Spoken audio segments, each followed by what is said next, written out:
Thank you for listening to this Podcast One production. Now available on Apple Podcasts, Podcast One, Spotify, and anywhere else you get your podcasts. On this episode of Killer Genes. It shouldn't be happening to me. There's no way. There's just no way. Imagine being en route to the gym, just like any other day. Until 10, 15 police officers, cars, gunpoint. I'm like, what's going on? I'm freaking out. Stepping into a nightmare you can't escape. He says, whether you plead guilty or not, you're going to end up about 10 years and your life is going to change drastically. It was like this guy was looking into my future and giving me some kind of crazy prophetic word. And I'm like, no, it's not going to happen. And years later, the ultimate betrayal. It was unbelievably heartbreaking, and I know it was for him. The following episode of Killer Genes contains graphic and sensitive information and material. Listener discretion is advised. Emmy-nominated true crime journalists bring you cases like you've never heard them before. Hear firsthand accounts from the victims' families, private investigators, lawyers, law enforcement, and even the convicted. Giving you a complete 360 of the case like no one else can. I'm Melissa McCarty. I'm Kelly McClear. And this is Killer Genes. In 1989, Adam Riojas from California was living a dream. He was in his late 20s, a newly licensed real estate agent in Hawaii, with paradise as his daily backdrop. One morning, on a routine drive through the picturesque island town, headed to the gym, Adam's life changed forever.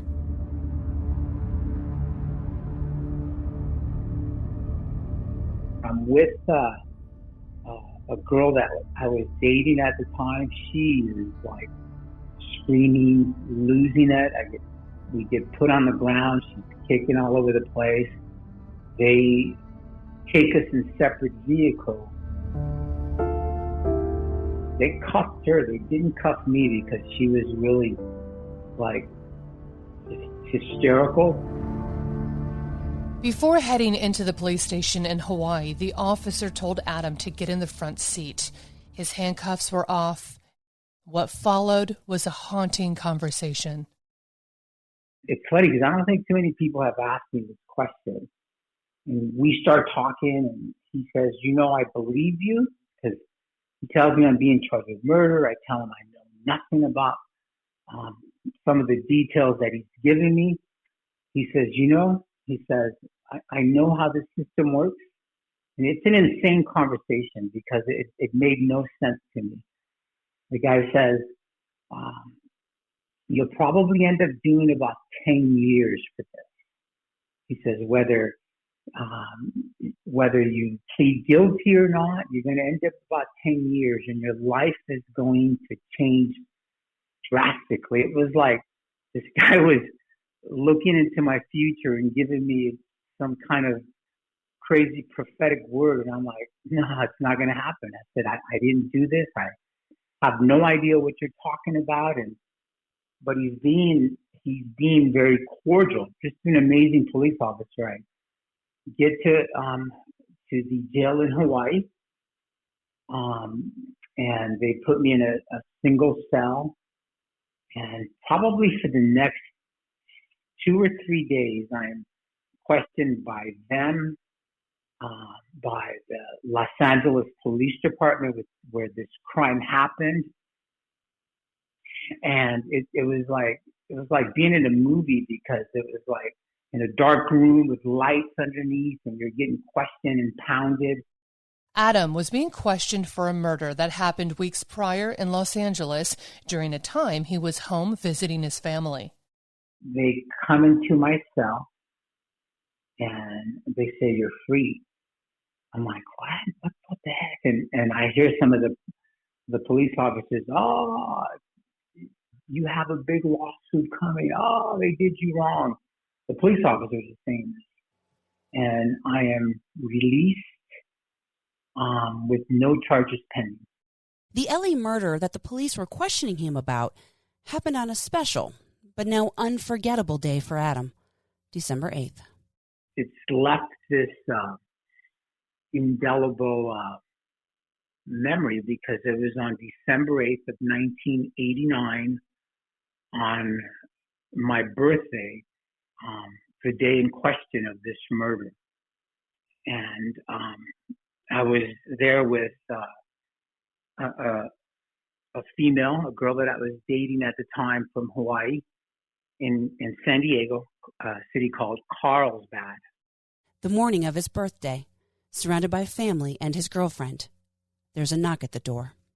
I answered the door, and someone that I had met, who I had gone out with to bars a couple of times, was not a close friend of mine, came up that morning and said if he came with another person, and they asked me if I could give him a ride to go pick up a car. I told him, no, it's my birthday. I'm not going out. I'm here with my girlfriend at the time, and I am not. I'm not going. I'm sorry. And they're like, well, can we borrow your automobile?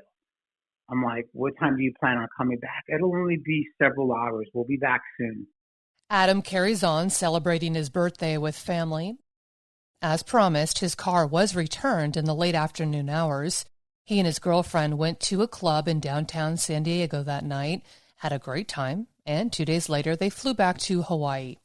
What he didn't realize is the LAPD was gathering evidence in a murder case that seemingly pointed to him as the gunman, starting with his vehicle, a distinctive van. During that moment, were you thinking to yourself, I barely know you. It's kind of ballsy for you to want to loan my car. I mean, what was going through your mind? I've always been a nice guy. I've always, tried to do everything I can to help people. And it seemed like a rational explanation. The car broke down. We'll be back. Okay, here's the keys. And it was that generosity that would later cost him his freedom. 9 months after he was first questioned by police in Hawaii, he was arrested for the murder of Jose Rodarte. Had you ever heard the name Jose Rodarte before? I hadn't heard the name Jose Rodarte, but they showed me a picture of who this guy was. And they asked me if I had ever seen him before, and I thought, and I told them, I said, I see my father several years ago.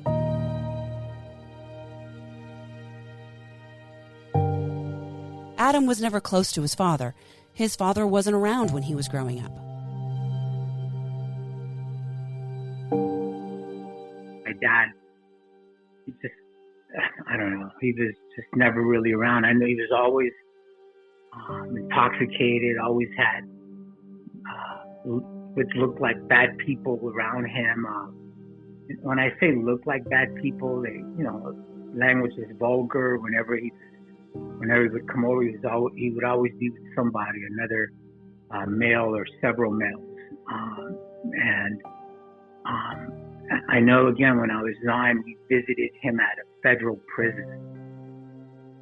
And I from what I remember and from what the records that I've read, he was a smuggler.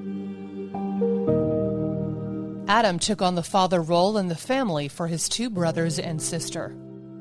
I don't think I really ever had these sibling relationships. I was more authoritative, making sure they wouldn't get in trouble, making sure they'd help around the house. Even though Adam was surrounded by his family the day of the murder, he became suspect number 1 in the case because several eyewitnesses say his van was at the scene of the crime. I believe the police simply thought that the connection that Adam had to the car meant that he must have been the one responsible. Attorney Alex Simpson with the California Innocence Project says alibis don't carry much weight in court. Was Adam's timeline that day accounted for? Did his fiance at that point in life go on the record and say, I was with him all day? Yeah. I mean, everybody said, consistent with what Adam was saying, that he was, spending time with family. It was his birthday. It was, that was the reason why it was significant to him and to other people in his family. I think the problem with alibi evidence that you see often in cases is that the alibi that you or I or anybody else has is almost always family members, friends, people that you're spending the most time with. And in a criminal prosecution, that type of evidence, your mother coming forward to say he was with me, or your fiance coming forward to say, he was with me, is looked on with great suspicion, even though it's something that happens every day to every single one of us. At the crime scene and around Adam's neighborhood, officers with the LAPD showed eyewitnesses a photo lineup. They showed everybody six-packs of everybody who witnessed this crime, and nobody picked me out of lineups.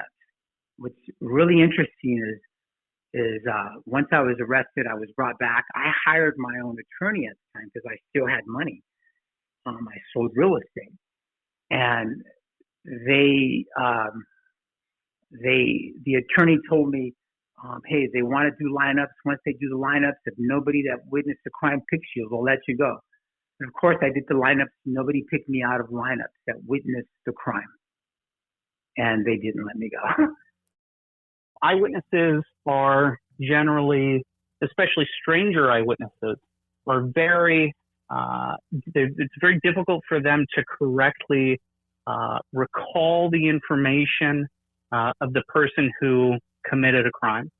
And it's very easy, if you're not careful, to influence them, not even intentionally influence them, but unintentionally influence them to select an individual from a lineup or from a photo array.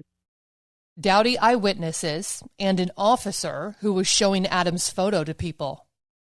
They also tend to believe, even if the officer doesn't say anything, that, this officer seems pretty confident that this person is the perpetrator.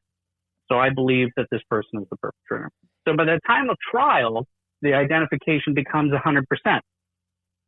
Even if the first time they weren't at all confident in their identification. And that's what happened in Adam's case.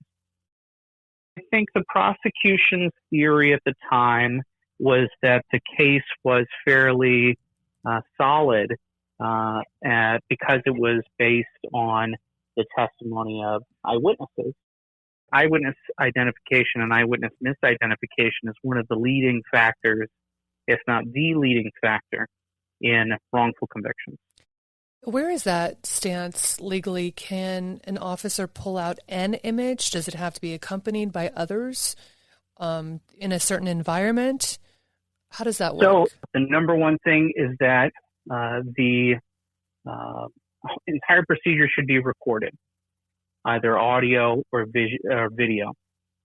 And that's to make sure that the officer is not giving any clues, indications, hints to the witness, subconsciously or otherwise.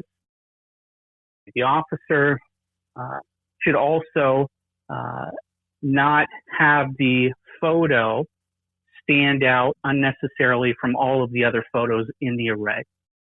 And you're saying those guidelines were not followed with his case? Some of the safeguards that we now have in place were not even known to be necessary at the time of the identification procedures in Adam's trial. During the murder trial, Adam wanted to testify, but his attorney wouldn't let him. He was found guilty for the murder of Jose Rodarte, a man he'd never known. When they gave you the verdict in the sentencing, where are you at that point? You told me that obviously anger came from many, many months.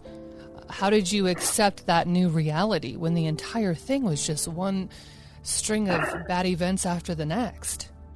A really interesting thing that happened to me is that I had never, ever believed in God, ever. And I know a lot of people still don't, and I know it's not interesting to a lot of people, but I found myself in my darkest moments in my entire life.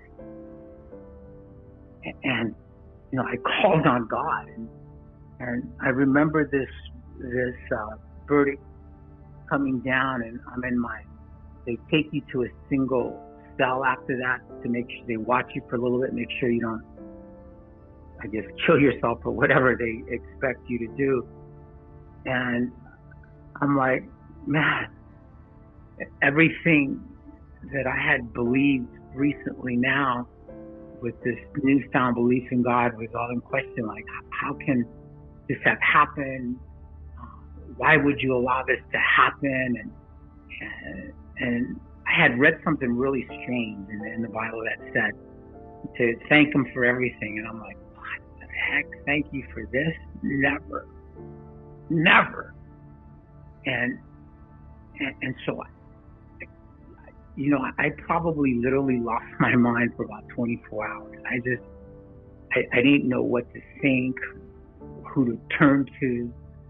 My whole life had just been changed dramatically. And I didn't know what to do. So it wasn't until the next morning when I woke up and said, well, this is my reality. And I just have to make the best of it. And I didn't thank God for being in jail. That would have been stupid. I thanked Him that I was feeling better. And I didn't go crazy. I didn't go nuts. And that I still had my sanity. And I made a commitment to myself and even to God that I would fight. I cannot begin to imagine what he was going through at that time. To say that he accepts this as his new reality is really profound and scary at the same time. I mean, how many of us could say what our reaction would be if we're put in a similar situation? Would we kill ourselves? Would we accept this as our new reality? Or would we fight? Well, Adam fought. And he wrote every single major organization and agency he could. And 10 long years later, another inmate told him about the Innocence Project. 8 months went by, and he finally got the call. Adam's case was one of the cases that jumped out at us almost immediately as a case of wrongful conviction. We have thousands of cases and people who ask for our assistance every year. Of those thousands of cases, we reject almost all of them. For Adam, it was his first real sign of hope. Adam, did you feel like your prayers were answered? Of course. Yeah, definitely. I was like, this has got to be the greatest thing you've ever done, God. I was in prison. There's crazy rules in there where you can't eat, can't hang out with a different color, and I, because of my newfound faith, I did all of that, and my life was threatened a million times in there, but I refused to bow down to any prejudice, any of that racial stuff. I was a jock in school, so I played with. The majority of my team was in football. It was blacks and Samoans, and when I ran track and played soccer, so I wasn't going to bow down to that. And eventually they left me alone. Every time I would move from prison to prison, everybody, my reputation of believing in God and Jesus followed me, which was pretty amazing. But Adam's faith would be put to the ultimate test. There was a break in the case, one that would send shockwaves through his heart. One day, nearly 10 years later, Adam had a call during abnormal hours, which usually equates to bad news. My aunt is married to my dad's brother, and so I get on the phone. She starts telling me that my dad was gets out of his coma and he starts ranting, and I should be in prison, not my son. that he's just saying all these stuff. And there was a nurse in there as well. Adam's father, in and out of his coma, died the next day. Adam was left confused over his dad's deathbed rant. In fact, it was more than a rant. It was a confession. So your father confesses to the murder and that he should be the one in prison, not you. Yes, that's correct. Wow. I can't even begin to imagine what that felt like. I mean, I could just see I'm having a complete mix of emotions right now. I mean, I'm tearing up listening to you telling the story, but then I'm also super angry at your father, for holding this in for so many years.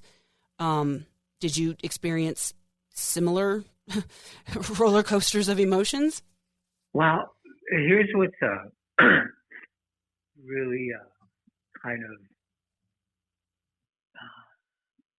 I don't know, I have mixed feelings and ambivalent feelings towards this whole thing because I wasn't angry at that point. I was, like I said, I just said, man, I'm going to get to go home soon.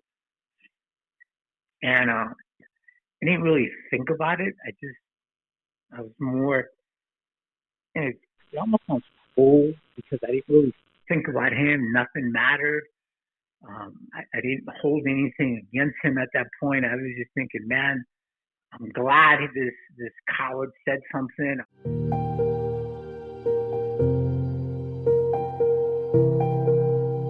Adam's father confessed to several people at various times over the years, friends and associates.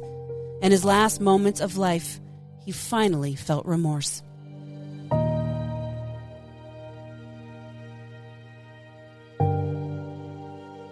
And I think those are the most powerful because that was the time that Adam's father was really trying to square all of the terrible things that he did in his life and to try to seek absolution. Attorney Alex Simpson will never forget the moment he had to explain the details of everything that took place to Adam during a jailhouse visit.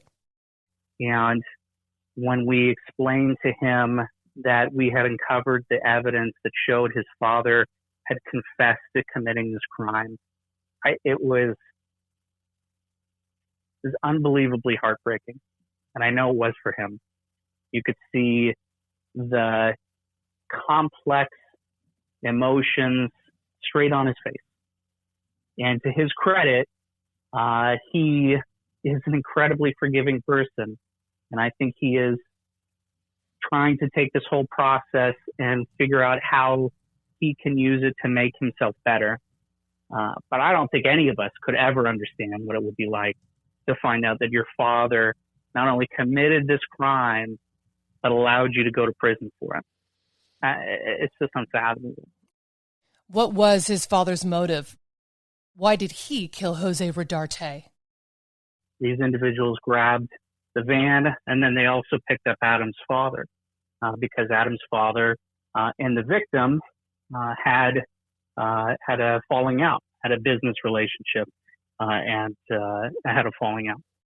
The why is sketchy, but it boils down to money, a debt that was owed. As for evidence missed, police knew the person who borrowed his van went to meet up with Adam's father. So the fascinating thing about, and the tragic thing about Adam's case is that Adam and his father look astonishingly similar, or they did at the time. So I don't think the witnesses were necessarily completely off base when they were making their identification. They look very, very alike. Even so, police had evidence pointing toward Adam's father, but never investigated it further. Police all knew a couple of different things. Number one, that Adam's father was a very bad guy and related to other criminal activity. They knew that these individuals were associates of him, and they knew that these individuals had at the very least said that they were looking for Adam's father on the day of the shooting. His father was never even brought in for questioning.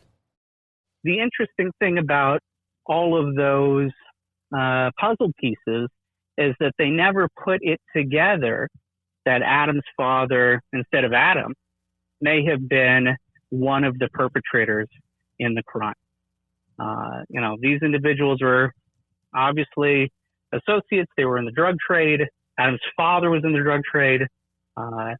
They were supposed to be hanging out together, and they were looking for Adam's father. And ultimately, the victim in the case had a fractured relationship with Adam's father and owed him money. And so all of those things could have been discovered by police instead of what actually happened. And was that ever revealed why? If they knew he had a rap sheet, if they knew he had this past, why they never even questioned him? I can't tell you why investigators decided not to continue to pursue an investigation into Adam's father. I think sometimes, and this is human nature, if you believe that a particular conclusion is correct, then you tend to work backwards to try to get your evidence to fit that conclusion rather than looking at the evidence and seeing where that evidence points to. Beyond the unreliable eyewitnesses, there was one other piece of evidence linking Adam's father to the murder. The detectives and the investigators investigating the case found a piece of paper in the victim's wallet, and that piece of paper had Adam's father's name on it and his phone number. And the detectives, rather than believing or making the connection that Adam's father may have been the perpetrator because of that piece of evidence, they used that to show that there was a connection between the victim and Adam. Now, with the Innocence Project deep in the fight to get Adam Riojas released, they had 2 independent investigations re-interviewing witnesses, plus a deathbed confession. And the guy who borrowed Adam's van for the crime was arrested but never fessed up about the real trigger man. Another cowardly move blocking Adam's freedom. The fastest way to release Adam was not an exoneration, but a parole plea, as he was eligible since he'd already spent 13 years in prison. At this hearing, it was a profound moment.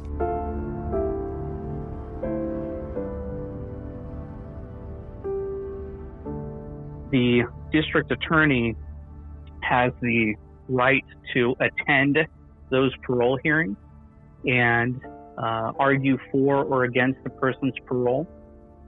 And Adam's case is the only case in my almost 15 years of being an attorney where the district attorney, on the record in the parole hearing, said that they did not believe Adam committed the crime. Adam was finally released through the parole process instead of being fully exonerated, so he was not qualified for compensation. But in this moment, it didn't matter to Adam. He was finally free. I mean, I got mixed emotions. All kinds of stuff is going through my mind. I remember stopping at a gas station, and it's like, and they gave me like $200 when I left prison. And I remember going in there and buying a soda, and it was like the strangest feeling. I bought a soda and I bought a candy bar, and it's like, wow, like walking on air, literally walking on air. And a million things going on through my mind. I hope I make it home. I hope he doesn't crash. I want to see my family. I'm glad that this happened. Why did it take so long? It's just, my mind is just all over the place. But I can tell you that it was a great moment, and when I think back now, it was one of the best moments of my life. The Innocence Project lawyers have been fighting with the state to change Adam's release status to full exoneration. I'm very confident that Adam will be able to get both fully exonerated and have his conviction reversed, and that he will be able to get compensation because of that. And when it comes to forgiveness? How did you do that? And it's a very difficult, tricky thing. How did you continue to stay present and just appreciate every second of your freedom and release all the anger?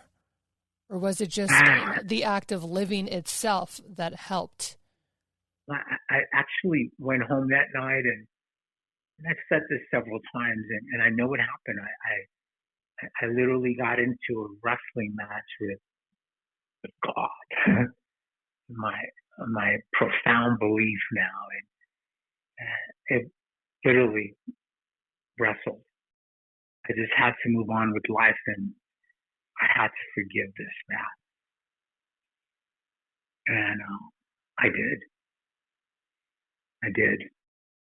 And I only have a hard time with this when I have to speak about it.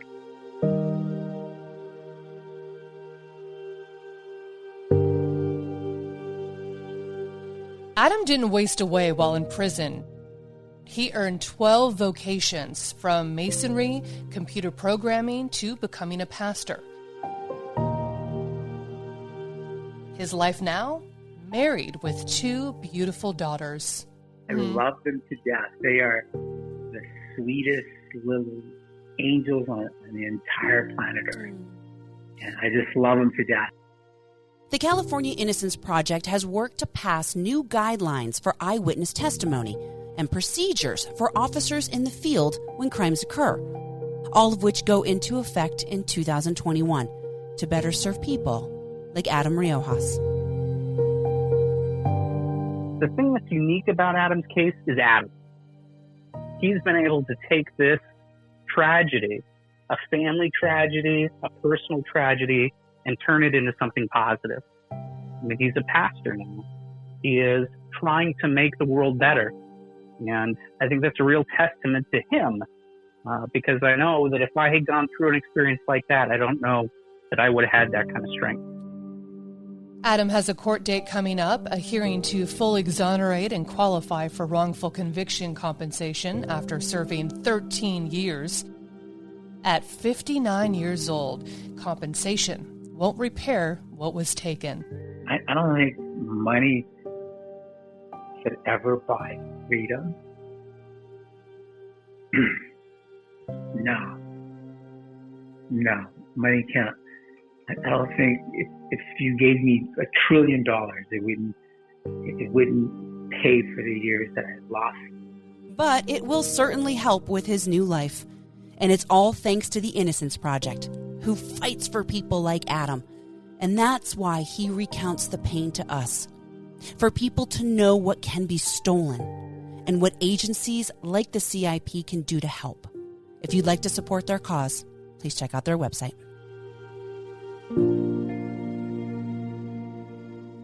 If you're asking me what I think of freedom now, this is what it looks like to me. I see a big blue sky. I see an ocean.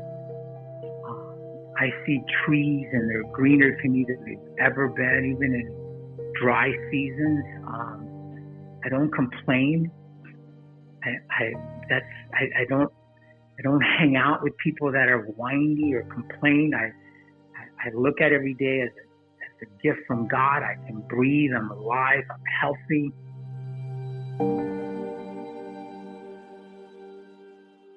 My life began the day I walked out of prison. Really began. I see everything with different eyes. I don't see ugly. I see the good of people. Even when people act ugly, I see the good. I see the good of people, because it's who I am now.